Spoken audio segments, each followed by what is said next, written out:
Bonjour mes amis, aujourd'hui vendredi 1er mai, fête du travail. Plusieurs choses à vous dire aujourd'hui. Déjà un grand merci à toutes les personnes qui m'ont soutenu, qui m'ont écrit, que j'ai pu rencontrer, car vous êtes vraiment de belles personnes et ça donne de l'espoir pour la suite. Et également à toutes les personnes qui ont vu ma vidéo sur Gavi, il y a eu plus d'1 million de vues, entre 1,5 million, 2 millions, on ne sait pas trop, parce qu'on ne sait pas où elle a été cette vidéo en fait. Donc vraiment, ma reconnaissance. Je voulais vous parler aujourd'hui des chiffres actuels du Covid.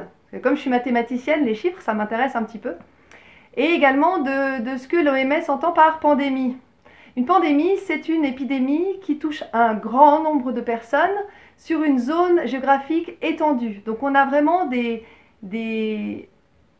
critères très subjectifs en fait. Qui décide à partir de quand c'est un grand nombre et qui décide à partir de quelle surface on peut parler d'une grande étendue géographique. Donc voilà. Il faut savoir aussi que l'OMS a déclaré la pandémie, vous vous rappelez de la date? Le 11 mars. Le 11 mars, le lendemain du versement de Bill Gates, toujours lui, de plusieurs dizaines de millions pour accélérer la recherche de vaccins. Il appelait ça l'accélérateur thérapeutique. Et comme par hasard, mais c'est sûrement une coïncidence, le lendemain de ce don, de ce financement de Bill Gates, l'OMS a déclaré le Covid-19 pandémie mondiale. Voilà. Donc, pour se remettre un peu dans les chiffres, on sait qu'aujourd'hui, il y a à peu près, en tout cas c'est ce que disent les chiffres officiels, 233 000 décès suite au Covid. Je vous rappelle que les chiffres de la grippe saisonnière, vous allez peut-être me dire oui, mais bon, c'est pas la même létalité, etc. On en reparle juste après. Les chiffres de la grippe saisonnière sont de 300 000 à 700 000 décès par an. Donc là, on n'est même pas au seuil des 300 000. Espérons que ça reste à ce niveau-là. Donc, trois nombres à vous donner juste après cela. Le 143, le 18 et le 3. 143, c'est le nombre de pays sur à peu près 200, pays et territoires dans lesquels on recense entre 0 et 50 morts du Covid-19. Donc ça représente 68% des pays et territoires, 68%, hein, donc c'est beaucoup quand même. Hein. Et puis le 18 représente le nombre de pays, donc toujours sur à peu près 200. Le nombre de pays dans lesquels on a 91,5, je suis précise parce que c'est ce que j'ai lu, je ne veux pas déformer les nombres, 91,5% des décès de Covid-19. 18 pays. 18 pays, c'est 3 fois 6. Voilà. Et le 3, c'est encore plus fort. Les 3 pays, il y a 3 pays dans lesquels on recense 41,5% des décès de Covid-19 dans le monde. Donc c'est un peu moins de la moitié des décès constatés dans le monde. Ces 3 pays, je vous le donne en mille. Ce sont les 3 pays qui, avec la Chine et la Russie, font partie de ce qu'on appelle la communauté internationale. Qu'est-ce que c'est que la communauté internationale? C'est le Conseil de sécurité de l'ONU. Donc il y a les États-Unis, il y a le Royaume-Uni et il y a la France. Voilà. Donc dans ces 3 pays, on recense un peu moins de la moitié des décès du Covid-19 dans le monde au jour actuellement. Voilà. Alors il faut se rappeler aussi que le SRAS, qui est aussi un coronavirus, a un taux de létalité, ça veut dire le nombre de décès divisé par le nombre de personnes diagnostiquées comme ayant ce coronavirus est de 9,6%, et que le MERS, qui est toujours actif, qui est aussi un coronavirus, a un taux de létalité de 34,8%.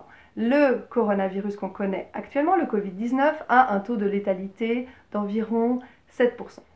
7%, sachant qu'en Suisse il est de 4,9% et que dans les pays d'Afrique il avoisine les 1, 2, 0%. On a beaucoup de pays d'Afrique, comme j'ai dit dans ma dernière vidéo, qui n'étaient pas du tout touchés par le coronavirus, en tout cas qui n'avaient pas de décès suite à ce virus. On a aussi 3 pays en Asie, le Cambodge, le Vietnam et le Laos, entre autres, qui n'ont recensé aucun cas de mort de coronavirus. Voilà. Donc voilà, pourquoi cette année on se confine, on doit mettre des masques éventuellement, on a des frontières fermées, on a les boutiques qui ferment, les restos qui ferment, les lieux de divertissement qui ferment. Pourquoi? Je ne sais pas. Je ne sais pas, mais je sais que depuis 1 mois et demi, que les commerces ont fermé, ok, on respire, le rythme s'est ralenti, c'est tous les jours dimanche, ça c'est le bon côté des choses, la nature respire, la nature reprend son rythme initial, mais, comme le dit très bien Emma, que vous avez pu apercevoir cette dernière semaine avec ses vidéos fracassantes, les indépendants, les petites entreprises sont en train gentiment de se casser la figure et d'accuser une perte financière qui commence à être gênante. Donc je ne sais pas si c'était voulu, mais en tout cas, l'avantage pour les multinationales, les grands groupes, du style Amazon, McDo, etc., serait peut-être, en tout cas, pourrait bénéficier de la faillite de toutes ces petites entreprises et pourrait reprendre le marché. Comme elles essaient de le faire déjà avec les traités de libre-échange, notamment avec TISA depuis des années, c'est un moyen comme un autre pour parvenir à ses fins. Je ne dis pas que c'est fait exprès, mais quand même, c'est bien pratique. Cet esprit de, vous savez, cet ennemi invisible qu'on ne sait pas identifier, qu'on n'arrive pas à cadrer dans un espace de temps, c'est-à-dire que c'est intemporel, il peut réapparaître n'importe quand, c'est bien pratique. Hein. C'est comme le terrorisme ou aussi comme le CO2, vous savez, pour le climat, le CO2. On dit que c'est l'ennemi, on dit que c'est l'agent infectieux qui nous pollue en fait. Alors que le CO2 c'est simplement un élément indispensable pour les plantes pour qu'elles puissent nous créer notre oxygène. Voilà. Donc après je vous laisserai réfléchir à tout ça. Donc l'ennemi invisible, ouais. Ouais, on est en guerre, hein, disait Macron, hein. On est en guerre, ouais. Donc en fait il peut ressurgir à n'importe quel moment cet ennemi. Et puis autoriser, enfin disons, être un bon prétexte ou une bonne raison pour laquelle nos dirigeants pourront réintroduire ces mesures de confinement, d'assignation à résidence, de vaccination peut-être. En tout cas, c'est ce qui est prévu. Hein. Macron en a parlé récemment. Vous savez, j'avais parlé de la vaccination avec le tatouage à point quantique, l'identification digitale. Macron en a parlé il y a à peu près une semaine. Il parlait de Gavi, il parlait de l'OMS, il parlait de la Banque mondiale, il parlait de la Fondation Bill et Melinda Gates. J'en profite pour vous dire, si vous ne l'avez pas encore signé, qu'il y a une pétition lancée par la Maison Blanche pour une enquête sur la Fondation Bill et Melinda Gates pour leurs mauvaises pratiques médicales et pour crimes contre l'humanité. Rien que ça. Je vous mettrai le lien en dessous. Il y a aussi 3 autres pétitions pour la liberté de prescrire, la liberté de se soigner et de soigner les autres. Vous savez, par rapport à l'hydroxychloroquine qui a été classée comme substance vénéneuse en France, par exemple, au mois de janvier, alors que ça faisait 70 ans, 70 ans, que ce médicament était utilisé partout dans le monde, presque autant que de l'aspirine. Voilà. Donc, ces pétitions, je vous les mets en dessous. On a entendu parler, je ne sais pas, sûrement vous avez entendu parler d'une prédiction qu'ont à la bouche plusieurs de nos politiciens et nos chers médias qui appartiennent aux milliardaires d'une deuxième vague qui ne saurait tarder, donc histoire de pouvoir nous remettre dans notre peur et dans nos mesures de liberticide. Donc je pense qu'ils vont nous laisser sortir quelques semaines et ensuite nous réenfermer avec des mesures encore plus drastiques derrière pour bien sûr ne pas nous contaminer, bien sûr. C'est la première année qu'on a ces mesures-là. Hein. D'habitude, les grippes, même les grippes qui sont meurtrières, ou le SRAS ou le MERS dont j'ai parlé juste avant, ne donnent pas suite à des mesures de confinement ou de fermeture de frontières, etc., etc. Donc la deuxième vague, d'après ce que j'ai lu récemment, pourrait être due à une nouvelle maladie. Enfin, c'est pas une nouvelle maladie, c'est une maladie qui date un peu, mais qui s'appelle la maladie de Kawasaki. C'est marrant. Encore un nom un petit peu asiatique. On dirait qu'il joue avec nos nerfs un petit peu avec ses noms. Je sais pas. Donc, maladie de Kawasaki qui toucherait cette fois les enfants. Donc comme ça, tout le monde est touché. Donc tout le monde à la maison. Voilà, voilà. Il y a quelques pays, heureusement, qui ont dans leur constitution une interdiction de vacciner de façon obligatoire. La Suède et l'Irlande. Et il faut savoir, encore dernière information intéressante, que toujours en Suède et en Islande, cette fois, les écoles n'ont pas du tout été fermées durant ce mois et demi de rupture de l'économie, rupture de la vie sociale, rupture du lien. Parce que oui, je vous ai parlé du confinement, mais je vous ai J'ai oublié de vous parler de la distance sociale qui nous éloigne les uns des autres, l'interdiction d'aller voir nos aînés qui sont dans les EMS, dans les EHPAD pour la France, tout seul dans la peur, tout seul dans l'isolement et dans le stress. Donc on peut craindre des morts prématurées à cause de ce manque de contact, certainement. Mais heureusement, ces derniers temps, on voit que les langues se délient, la parole se libère et qu'il y a de plus en plus de vidéos qui parlent des manipulations, des incohérences par rapport au Covid-19 et par rapport à toutes les manipulations dont on a pu être victime depuis plusieurs années déjà. En Suisse, on a l'anthropologue de santé Jean-Dominique Michel que je me réjouis de rencontrer bientôt. J'espère qu'il va répondre à mes messages. On a Emma qui m'a rencontré, que j'ai rencontré il y a une semaine suite à ma vidéo et qui s'est lancée pour ses vidéos. Je vous invite à la suivre également.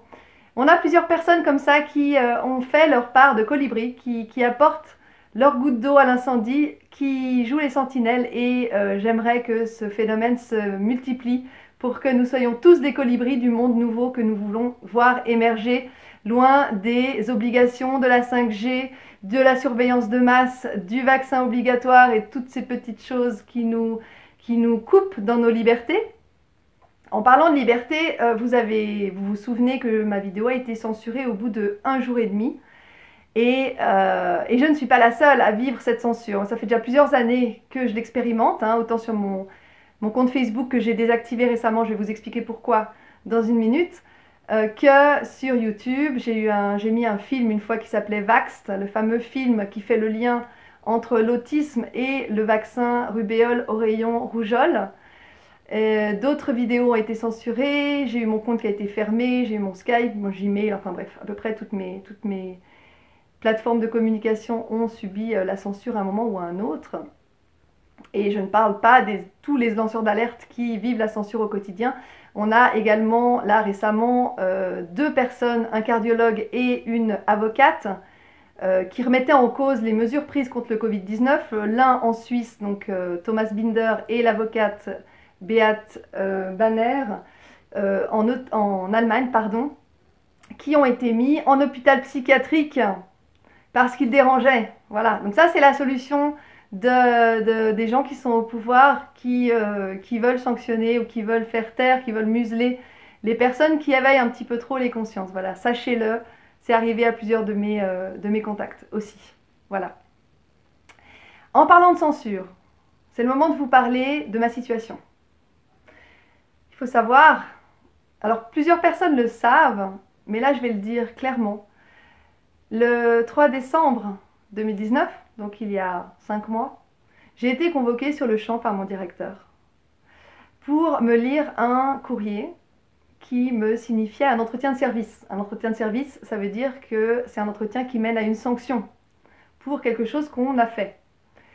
Alors moi, ça m'a paniqué, disons que je me suis dit, mais qu'est-ce qui se passe, qu'est-ce qui se passe, qu'est-ce qui se passe? Mon directeur m'a lu ce courrier qui parlait de mes publications Facebook et en particulier d'une vidéo que j'ai faite avec Dieudonné l'année dernière. L'année dernière, il y a à peu près 1 an, sur la monnaie, sur la création monétaire. Et donc apparemment, ça pose problème au DIP, département d'instruction publique, qui est mon employeur, donc à l'État. Et en fait, la raison pour laquelle je suis menacée de licenciement, car c'est vrai, osons les mots, il y a une possibilité de suspension de toute prestation à la charge de l'État. C'est écrit noir sur blanc sur ce courrier. Tout ceci vient d'un courrier de la CICAD. La CICAD, c'est la coordination intercommunautaire contre l'antisémitisme et la diffamation. Le problème, c'est que, qu'est-ce qu'ils font en ce moment avec moi? C'est un acte de tolérance de chercher à me sanctionner pour une vidéo que j'ai faite avec un humoriste? Je ne sais pas, je vous envoie la question. Donc voilà, depuis le mois de décembre, je suis en procédure de défense contre mon employeur et je donne mes cours. Je n'ai pas renoncé. Je suis toujours de bonne humeur, j'adore toujours mes élèves, je donne toujours mes cours avec passion. Heureusement, j'ai toujours été soutenue par beaucoup de monde, par mes élèves pour commencer, par les parents d'élèves, par mes collègues. J'ai rien à me reprocher au niveau professionnel. C'est peut-être ça qui les embête d'ailleurs, parce qu'ils aimeraient bien peut-être me dégager de cette branche d'enseignement que j'adore. J'enseigne les maths. Je ne sais pas. Toujours est-il que je suis toujours là, que mon avocat fait un très bon travail, qu'il démontre par A plus B que les accusations dont je suis l'objet sont fantaisistes, ressemblent à une chasse aux sorcières et sont nulles et non avenues. Suite fin mai. Donc on aura les résultats de cet entretien de service qui ne se passera que par courrier inter. Petite parenthèse, je ne veux pas faire de prosélytisme. Toutes les personnes qui, quel que soit votre avis sur Dieudonné, moi je vous invite à vous renseigner par vous-même, donc pas uniquement par le canal des médias officiels qui le diabolisent en permanence, mais à vous renseigner vraiment, à aller voir ses spectacles, à aller vous renseigner sur qui est Dieudonné. Je vous donne juste une petite chose, une petite information que j'ai eue de sa bouche. Il a, dans les années 2000, début des années 2000, demandé des fonds aux associations antiracistes pour faire un film sur le code noir. Le code noir, c'est ce qui permettait aux esclavagistes de maltraiter les esclaves. Voilà. Donc il voulait faire un film là-dessus. On lui a dit non. On lui a dit non. Les associations antiracistes lui ont dit non. En gros, elles lui ont dit que seules les œuvres, les films, les ouvrages sur le génocide des Juifs durant la Deuxième Guerre mondiale, la Shoah, étaient financés ou avaient droit à ce genre de subvention. Et c'est à partir de là que Dieudonné a commencé à rigoler de ce deux poids, deux mesures. Voilà. C'est de là que ça part, l'histoire. Voilà. Pour finir, deux citations qui illustrent bien la situation, à mon avis. La première, de Benjamin Franklin, que vous avez certainement déjà entendu, qui dit qu'un peuple prêt à sacrifier un peu de liberté contre un peu de sécurité ne mérite ni l'une ni l'autre et finit par perdre les deux.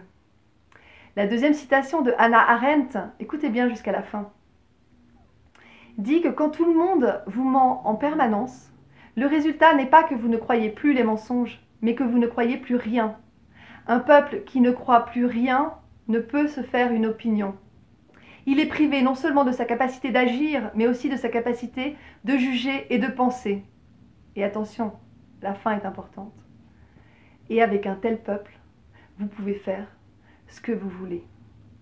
Réfléchissez bien à cette citation. Alors moi, ce que je fais pour être en pleine forme, je refuse les vaccins obligatoires, je refuse l'application téléphonique qui pourrait me tracer mes contacts, tous mes contacts, sous prétexte de contamination. Je refuse la puce ou toute autre identification biométrique. Je suis dans la joie, dans l'amour. Je mange vivant. Vivant, je vous rappelle que c'est du végétal cru. D'ailleurs, j'ai mes petites recettes du dernier stage de chez Irène Grosjean, que je peux vous envoyer si ça vous intéresse. J'ai son livre « La vie en abondance » qui permet de sortir définitivement de la nourriture polluée. Et j'ai mon livre de cuisine que j'ai prêté à un ami, de cuisine en fait, pour cuisiner cru d'essence. Voilà, mes guides. Je me purge toutes les semaines, je vois des amis, je rigole, je m'informe, je suis dans les pensées positives. Donc voilà mes solutions. Et puis les dernières, le secret. Arrêtez d'avoir peur. Arrêtez d'être coupable, de vous culpabiliser. Faites-vous confiance.